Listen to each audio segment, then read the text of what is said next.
On this practice, we're going to start with a wash of brown paint, using that as our base coat, and then starting to layer some blues and pinks, purple colors onto the flower here, working on adding darker values and bringing out the highlights as well. And again, starting with that wash layer as our blueprint. So I'm starting with this brown paint, and I'm going over the darkest areas first, and then really watering down the paintbrush to get more of that transparent layer for the lighter values. So these petals in the back are the darkest, so I'm starting there, and the outside and inside around the outside of the petal is the darkest, and then starting to layer in the lighter coat of water for those highlights that are more towards the middle. And then you'll also notice those darker coats that I'm adding are somewhat streaky so that you can see the texture of the petals. These petals in the front are a lot lighter, so make sure that anywhere that is completely white on your reference picture are going to be a lot lighter on your painting. The purpose of this background wash is to focus on value change. So think of it kind of like painting the flower in black and white, but we're using brown instead. So we're just focused on the values.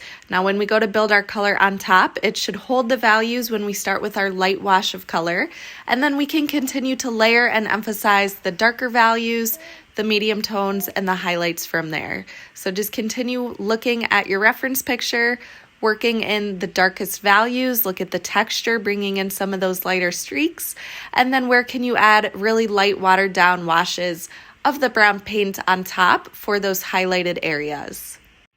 Now I'm going to go in with a light coat of color. So I'm going to be mixing a really light pink value here. So I'm starting out with this pink paint. You could use red as your starting point, and then I'm mixing a little bit of white so that I get this lighter pink color.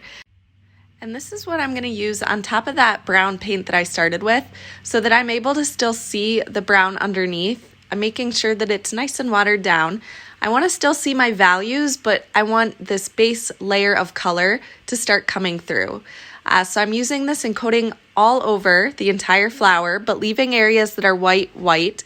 I can eventually lighten those areas if I do paint on top of them. But for now, I'm covering pretty much everything so that those darker values are still visible. And then I'm going in with just the regular pink without it being too watered down, starting to darken those darkest values.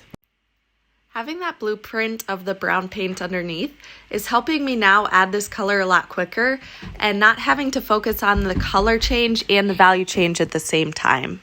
Since I already have the value blueprinted in the background, I'm focusing on the color now, getting that mix correctly. Right now I'm working on this highlight value and starting to bring in my lighter white areas of the flower petals. So these flower petals in the foreground are a lot lighter, so I'm working with thinner streaks to create that texture, just building my layers slowly, following that base coat of value that I blacked in.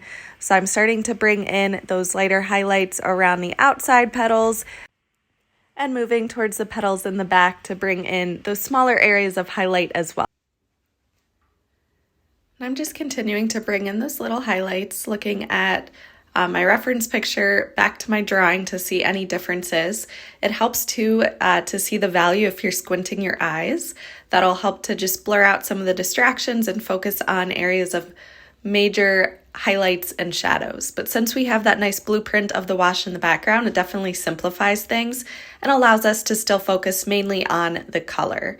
I'm going into the shadows again, mixing complementary colors together. So I'm using my blue and my pinkish red value to create a darker desaturated value. So if you wanted to dull out color or darken a value, mix the complementary color in order to darken it without it feeling too muddy, such as if you're adding black. So always try out complementary colors, mix those.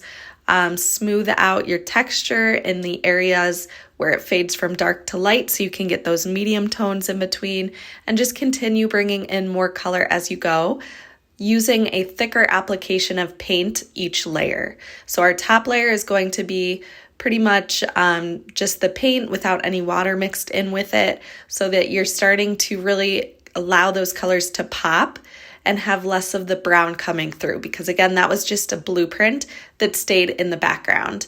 So now I'm mixing a little bit of the green here with water to use a watered down layer for the green part of the flower with the petals and the stem. And then I'm starting to bring in some white into the highlighted areas, mixing that with my green in order to create a light green. And then I'm starting to layer the darker green values, looking back at my reference picture at where those areas are, and then just continuing to add layers of these highlights to start to lighten the highlighted areas more and more to bring in some more of that contrast into the stem and the leaves. So definitely take your time, really layer your colors and value. Look back at the reference picture, make sure that you're trying to follow the value and trying to match the color. So here I'm just bringing in some more of the highlights, continuing adding layers. Try to mix the white with that specific color first, and then the top layer, if there's anywhere that's completely white in the reference picture, that's where you'll use just the white to add it on top. So make sure that you are mixing those values first before you're using them. Now I'm mixing a green with this pinkish red value so that it will create a darker shadow, and just bringing in some more of those darker shadow areas into the flower here. So looking and squinting my eyes to see where the darkest tones are and bringing these in. Like I said before, using the complementary color will help to create a darker value without it feeling too muddy, such as adding a black might kind of make it feel a little bit too dark or muddy. So try complementary colors first. If you need to add some black, you can. You could even mix a black and white to desaturate your color as well. So here's the end result of the flower. Take your time, work in layers, and try to slowly build values and colors on top of your wash.